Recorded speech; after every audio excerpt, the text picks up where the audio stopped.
Je m'appelle Marc Scheffel, je suis photographe animalier basé en Alsace. Ça fait depuis 2022 maintenant que je fais de la photographie animalière. Pour moi, c'est important de vivre ces moments-là, c'est un peu des moments hors du temps. Depuis pas mal d'années maintenant que j'utilise l'A7 IV, c'est un boîtier que j'aimais déjà beaucoup. Avec l'A7 V, j'ai l'impression qu'on passe encore un step supérieur. On a la puce IA qui nous permet d'être beaucoup plus réactive au niveau de l'autofocus. Donc sur les yeux des oiseaux et même sur les oiseaux en général, on a un autofocus qui suit parfaitement le sujet. On est sur un boîtier beaucoup plus fluide, mais aussi surtout avec une autonomie en fait qui est largement améliorée.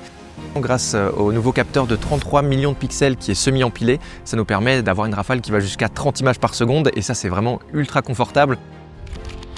La pré-capture, c'est quelque chose qu'on attendait effectivement depuis longtemps. Ça permet de remonter le temps et de capturer des moments qui auraient été beaucoup plus difficiles à avoir sans cette fonctionnalité-là. La rafale et la pré-capture jusqu'à 1 seconde, on peut la faire en RAW dans la meilleure qualité possible.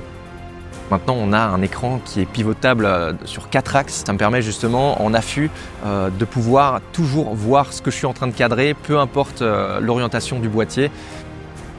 Dans ma pratique, je fais vraiment beaucoup de photos, mais je fais aussi énormément de vidéos. Et c'est vrai que d'avoir de la 4K jusqu'à 120 images par seconde sur cet A7 V, c'est vraiment super confortable. Ça permet justement de rajouter une autre dimension à nos vidéos. L'A7 V, c'est vraiment un boîtier hyper polyvalent qui est aussi bon en photo qu'en vidéo. Il est vraiment excellent dans les deux domaines.